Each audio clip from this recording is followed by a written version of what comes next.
Hello, everybody.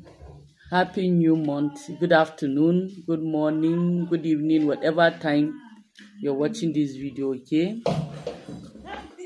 Happy new month. We are now in September. Okay. So we thank God that we have been able to reach this part of the year. So somebody asked me a question this morning. I answered that, but I felt that let me make a video on it because several other people have asked me also. She's a beginner. She wants to go into soap making. So she was asking me, what will she do? How does she need to start? The amount she needs to start. She wants to do her NAFDAC. Things like that. What advice can I give her? And me, I will try my best to advise based on my own experience. I'm not saying my advice will be the best, okay, but I'm just going to give you based on my own experience and what I perceive should be right, okay? So what I advise her to do is she should not rush to go and start doing NAFDAC number now. For me, it's even more wiser for her to go and start to do trademark for now than NAFDAC. She is new. It's not as if she has been making soap before. She's just starting newly.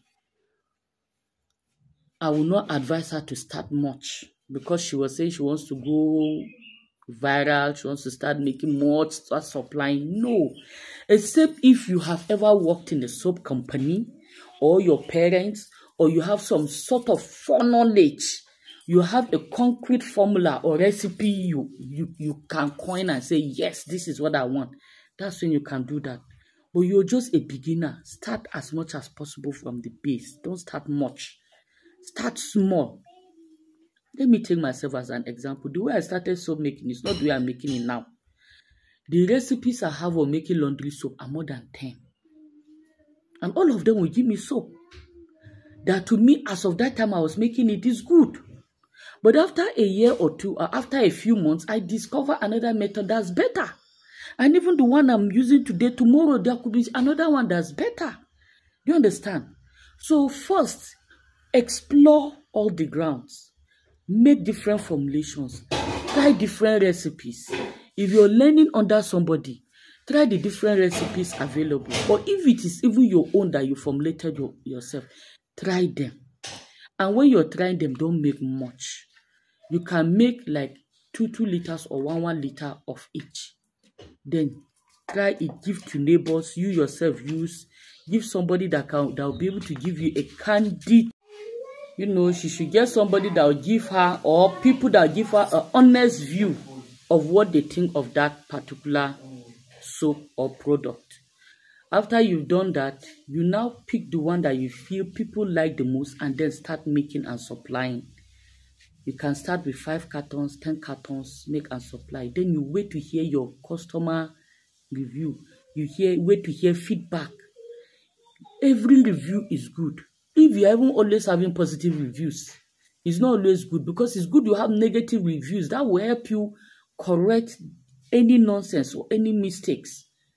And that also shows you that people are being honest. There's no how out of 100 people or out of 1,000 people, everybody 100% will like your product, no matter how perfect it is. Everybody's skin, everybody's preference is different. I'm not saying you have to listen to everyone, but at least you should be able to get an honest review. From that review, you know, okay, are they complaining that my soap is not foaming well? Are they complaining that it is not hard? Are they complaining of the size? Do they even like other colors? Is it necessary I must do brown color or I must do pink color? Do people like other colors too? Which color is more acceptable? Which scent is more acceptable?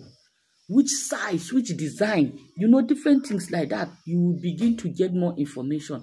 You gather this information. That is when you also begin to understand the market, the economics of the market. When your supply is higher and cheaper, when supply is more expensive and more difficult to get, where you can get the cheapest wholesale prices, different things like that. You begin to know that. Then after you've reached that stage, you now begin to think of your trademark. You don't even start your trademark immediately. You might have a name, But don't go for trademark immediately. Why? For example, when I started and I made my name, I didn't consult anybody. I just sat there in my room and I formed my name Zesta. And Zesta is short form of my name, Zugwai Stephen Angu. It was after I'd gone out, I started doing some things out, and I found out that other people have the name. I was seeing Zesta tea. I was seeing even Zesta, different Zesta things. I was, what? Where did these people get this name from? You understand? If I wanted, I could have changed it. Why I didn't change it was because most of these Zesta were not in Nigeria. Okay? So you can imagine you would form your own name and all that. Then later on, there might be need for you to change it later on. Or you might discover a better name. Let's say, for example, the name that you chose before was too long. Okay? Or it was a name that is tribalistic a little bit. And you want something more general and acceptable. Let's say, for example, you are using a name that is a bit too long. Let's say you are using a name like Alagbara Ojo or something like that. Okay, and you just decide that that name is a little bit tribalistic or is a little bit too long. I want to just shorten it to Ojo. Ojo is easy. Whether you are Yoruba or Igbo or Hausa or a Tiap or any tribe, you can easily remember Ojo. So when your product gets into the market, it's easy for people to know it. It is at that time that maybe you would have decided that this is the color that is more acceptable or people like the more or has a higher appeal to people. You can decide to make that your color. For example, me, my color is green because I'm more into herbal products. You might even decide to tweak or change your logo later on. Okay, for example, the logo I started with, I think I changed logo almost 3 times before I'm now using the one I'm using. In the same way also, you might want to change your logo. You might want to change your name or your color. And how would you be able to do all this? It is as you are in the market, you are seeing what your competitors are doing. You're seeing their packaging. You're seeing this, you're seeing that. These are the things, some of the things that would influence your final decision. Before you now make up your mind, and then you now go and make trademark.